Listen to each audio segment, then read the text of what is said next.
சிவாய நமஹ. அடியாருக்கு அடியேன் சந்தோஷ் திருமேனி சிவாச்சாரியார். மிதுன ராசிக்காரங்களுக்காக ஒரு அன்பான பதிவு இது. எதை பற்றியது மிதுன ராசிக்காரங்களுக்கு அப்படின்னு பார்த்தீங்க அப்படின்னா, வரக்கூடியதான சனி பகவானினுடைய வக்ர காலம். இந்த வக்ர காலத்தில் சனி பகவான் எந்த மாதிரியான பலன்களை தரப்போகிறார் அப்படிங்கிறத மிதுன ராசிக்காரங்களாக நீங்கள் கொஞ்சம் கவனமாக கேளுங்க. இது எப்போ ஆரம்பிக்குது சுவாமி அப்படின்னு கேட்டிங்கன்னா, அதாவது இந்த சனி பகவான் வக்ரகதிக்கு ஜூலை மாதம் 15ஆம் தேதி 2026 தமிழ் தேதி பார்த்தீங்கன்னா ஆனி மாதம் 31ஆம் தேதி புதன்கிழமை தன்னுடைய இயல்பு நேர்கதியிலிருந்து வக்ரகதிக்கு அவர் மாறுகிறார். எதுவரை பார்த்தீங்க அப்படின்னா 4.5 மாத காலம், சரியாக நவம்பர் மாதம் 30ஆம் தேதி 2026 தமிழ் தேதி பார்த்தீங்க அப்படின்னா கார்த்திகை மாதம் 14ஆம் தேதி திங்கட்கிழமை அதுவரை இந்த சனி பகவான் வக்ரகதியிலே செல்கிறார். இந்த சனி பகவானினுடைய வக்ர காலம் அப்படிங்கிறது மிதுன ராசிக்காரங்களுக்கு என்ன பலன் அப்படிங்கிறத பார்ப்போம். ஏன் அப்படி சொல்றேன் அப்படின்னா, இந்த வக்ர காலத்திலே ஒரு கிரகங்களினுடைய தன்மைகள் மாறும்.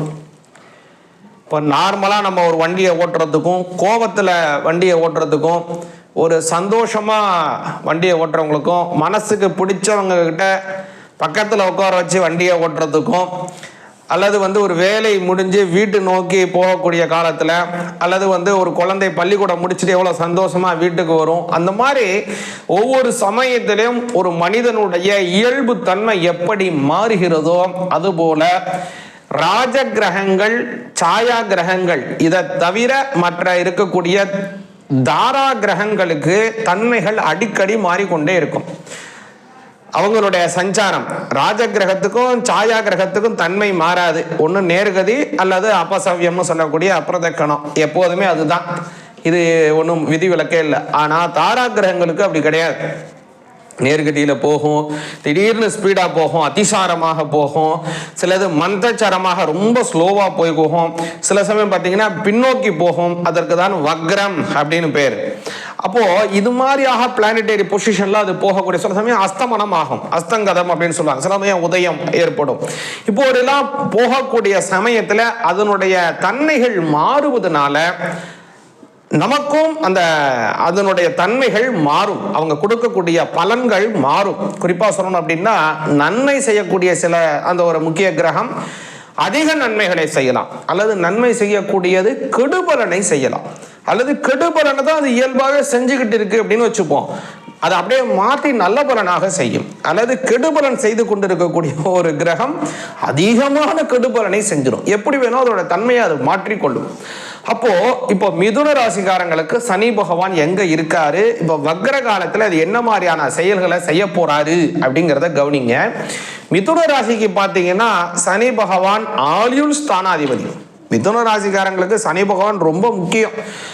எல்லா ராசியை விட மிதுன ராசிக்கு ஏன் ரொம்ப ரொம்ப முக்கியம்னா ஆயுள் ஸ்தானம். நீங்க நிறைய சொத்து இருக்கலாம், நிறைய செல்வம், செல்வ செழிப்புகள், நல்ல மனைவிகள், நல்ல மக்கள் எல்லாமே இருந்தால் கூட இதெல்லாம் நீங்க அனுபவிக்கணும் அப்படின்னா அதுக்கு ஆயுள் இருந்தால் தான் முடியும். ஆயுள் இல்லாமல் இதெல்லாம் இருந்து என்ன பிரயோஜனம்? ஒண்ணுமே அனுபவிக்காம என்ன பண்ண முடியும்? அப்போ அந்த அனுபவிக்கிறதுக்காக இருக்கக்கூடியதான ஆயுளை தரக்கூடியவர் சனி பகவான். அது யாருக்கு முக்கியம்னா மிதுன ராசிக்காரங்களுக்கு ஆயுட்காரனா இருக்கக்கூடிய சனி பகவான் ரொம்ப முக்கியம். இதுல இன்னொரு சிறப்பு என்னன்னா, ஆயுள் ஸ்தானத்திற்கு உடையவரும் சனி பகவான் தான். இந்த 9 கிரகங்களிலே ஆயுட்காரகனாக இருக்கிறவரும் சனி பகவான் தான். ரெண்டையும் நல்லா கவனிச்சுங்க. ஆயுட்காரகன் வேற, அதாவது ஆயுள் ஸ்தானத்திற்கு அதிபதி வேற. ஆயுட்காரகன் வேற, ஆயுள் ஸ்தானாதிபதி வேற. ஆயுள் ஸ்தானம் 8ஆம் பாவம். 8ஆம் பாவத்திற்கு யார் உடையவரோ ஒவ்வொரு ராசிக்கும் அது மாறிக்கிட்டே இருக்கும். அதே மாதிரி மிதுன ராசிக்கு பார்த்தீங்கன்னா ஆயுள் ஸ்தானாதிபதி சனி பகவான். பொதுவாகவே 9 கிரகங்கள்ல ஆயுட்காரகன் சனி பகவான். அப்போ ரெண்டுமே சேருவதனால மிதுன ராசிக்காரங்களுக்கு சனி பகவானுடைய பலம் அதிகமாக தேவைப்படுகிறது.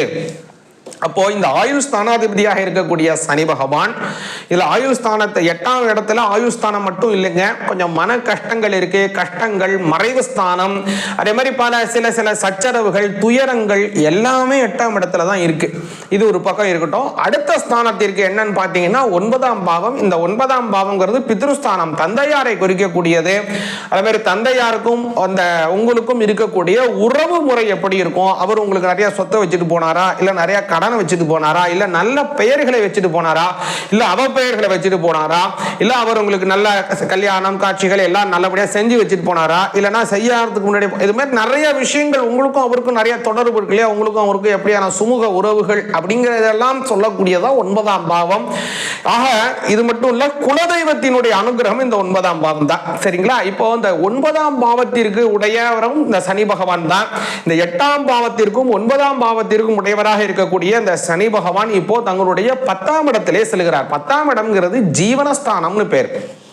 இந்த ஜீவனம்ங்கிறது ரொம்ப ரொம்ப முக்கியம். ஏன் அப்படின்னா ஒவ்வொரு மனிதனுக்கும் வாழ்க்கையிலே ஒரு தேவைங்கிறது இருக்கு. அது பொருள் சம்பந்தப்பட்டதாக இருக்கலாம், அல்லது மனம் சம்பந்தப்பட்டதாக இருக்கலாம், அல்லது நல்ல இசை சம்பந்தப்பட்டதாக இருக்கலாம், அல்லது புகழ் சம்பந்தப்பட்ட ஏதோ ஒன்று ஒரு மனிதனுக்கு ஒரு தேவை இருக்கு. அதற்காக அவன் ஒரு ஜீவனம் அப்படிங்கிறத எல்லாருமே செய்து கொண்டிருக்கோம். ஜீவிதம் மனோகரம்னு சொல்லுவாங்க. அப்போ இதை செய்துதான் நாம் உயிர் வாழ்க்கை நடத்துகிறோம் அப்படிங்கிறதுக்குன்னு ஒரு மூலாதாரமா இருக்கு இல்லையா, அதற்கு ஜீவனம் அப்படின்னு பேர். அந்த ஜீவனத்தை குறிக்கக்கூடிய ஸ்தானம்ங்கிறதுனால தான் பெரியவங்க என்ன சொல்லுவாங்கன்னா 10ஆம் பாவத்துல ஒரு பாவியாவது இருக்கணும் நல்லதும்பாங்க. அதாவது 10ஆம் பாவத்துல எந்த ஒரு கிரகம் இருந்தாலும் அவனுக்கு ஒரு நல்லது நடக்கட்டும் அப்படிங்கிறது ஒரு பெரியவங்களுடைய ஒரு கோட்பாடு. அந்த வகையில் அந்த இடத்துல செல்லக்கூடிய சனி பகவான் மிதுன ராசிக்காரங்களுக்கு பல வழியிலும் நன்மைகளை தந்து கொண்டிருக்கிறார். குறிப்பா சொல்லணும் அப்படின்னா அவர் இந்த தொழிலாளர்கள் உங்களுடன் இருக்கக்கூடிய சக ஊழியர்கள் மூலமாக நன்மைகள் நடக்கும். அதே சொந்த தொழில் செய்யறவங்களா இருந்தாங்கன்னா வேலை செய்யக்கூடிய ஆட்கள் மூலமாக நன்மைகள் கிடைக்கும். இந்த பல விஷயங்கள் போயிட்டு இருக்கு. அப்போ இப்போ வக்ரகதிக்கு அவர் மாறுறார் இல்லைங்களா? இப்போ அந்த வக்ரகதிக்கு மாறுவதனால என்ன மாதிரி பலனை அவர் தர போறார் அப்படின்னு பாத்தீங்க அப்படின்னா, உங்களுக்கு சேர வேண்டிய சொத்துக்களை எல்லாம் சீராக சேருவார். சிலருக்கு புதிய சொத்துக்கள் வாங்கக்கூடிய அமைப்பை உருவாக்குவார். அவருடைய பாவம் நேரடியாக உங்களுடைய 12ஆம் பாவத்தை அவருடைய வக்ர பார்வையை பார்க்கிறதுனால புதிய சொத்துக்கள் முதலீடு செய்வதற்கு நல்ல சுப செலவுகள் ஏற்படுவதற்கான வாய்ப்பு இருக்கும். உங்க குடும்பத்தில் யாருக்காவது கல்யாணம் நடக்கணும், அல்லது உங்களுக்கே கூட கல்யாணம் நடக்கணும், அல்லது உங்க குழந்தைகளுக்கு கல்யாணம் நடக்கணும், இது மாதிரியான விஷயங்கள் நடக்காம இருக்குது அப்படின்னா அதையெல்லாம் நடத்தி வைத்து அதற்கு ஏற்படக்கூடிய சுப செலவுகளை எல்லாம் செய்து வைப்பார். சிலருக்கு குடும்பத்தில் இருக்கக்கூடிய பெண்கள் ருதுவாகாம இருக்காங்க, ருதுகாலம் வந்துருச்சு ஆனா ருதுவாகாமல் பருவமடையாமல் இருக்காங்கன்னா அவங்களுக்கு பருவத்தை கொடுப்பார் சனி பகவான். இது மாதிரி பல நல்ல விஷயங்களை கொடுக்க போறாரு. கூடுதலான விஷயம் என்ன அப்படின்னு கேட்டீங்க அப்படின்னா, அவருடைய அந்த 4ஆம் பாவத்தை அவர் பார்க்கறதுனால தான் புதிய சொத்துக்கள் வாங்குவதற்கு, சொந்த வீடு வாங்கக்கூடிய யோகம், பலருக்கும் பார்த்தீங்கன்னா வாகனம் வாங்கக்கூடிய யோகங்களும் இருக்கு. பழுதாக இருக்கக்கூடிய ஒரு பழைய வாகனம் வச்சிருக்கீங்கன்னா அதை மாத்திட்டு புதிய வாகனம் வாங்குவதற்கான ஒரு நல்ல யுக்தியை உங்களுக்கு செய்து கொடுப்பார். அது மாதிரி பல எண்ணற்ற நன்மைகளை கொடுக்கார். ஒரு சிலருக்கு பார்த்தீங்கன்னா அசையும் சொத்துக்கள், நகை நட்டு ஆபரணங்கள் வாங்கக்கூடிய பெரிய நல்ல விஷயத்தை சனி பகவான் கொடுக்கிறார். பழைய முதலீடு ஏதாவது செய்து வச்சிருக்கீங்க, ஷேர் மார்க்கெட்ல போட்டு வச்சிருக்கீங்கன்னா அதன் மூலமாக ஒரு பெரிய லாபத்தையும் உங்களுக்கு கொடுப்பார். இது மாதிரி பல நல்ல விஷயங்கள் நடக்க போதுங்க. இதுல முக்கியமாக கவனிச்சீங்க அப்படின்னா இந்த சமயத்துல பெருமாள் வழிபாடு உங்களுக்கு நல்ல பலனை கொடுக்கும். அதுவும் மலை மீது இருக்கக்கூடிய பெருமாளை வழிபாடு செய்வது ரொம்ப சிறப்பு. இது பாத்தீங்க அப்படின்னா திருப்பதியில் இருக்கக்கூடிய பெருமாள் ஸ்ரீனிவாச பெருமாள் மலையப்ப சுவாமி, இவரை போய் நீங்க தரிசனம் செய்வது மிதுன ராசிக்காரங்களுக்கு ரொம்ப ரொம்ப ரொம்ப ரொம்ப நல்ல பலன். அதனால இந்த வக்ர காலத்திலே சனி பகவான் வக்ரம் அடைந்து இருக்கார் பாருங்க, இந்த காலத்துல திருப்பதிக்கு போய் பெருமாளை ஒருத்தர் தரிசனம் பண்ணிட்டு வாங்க. நல்ல பலன் மிதுன ராசிக்காரங்களுக்கு உண்டு. சிவாய நமஹ.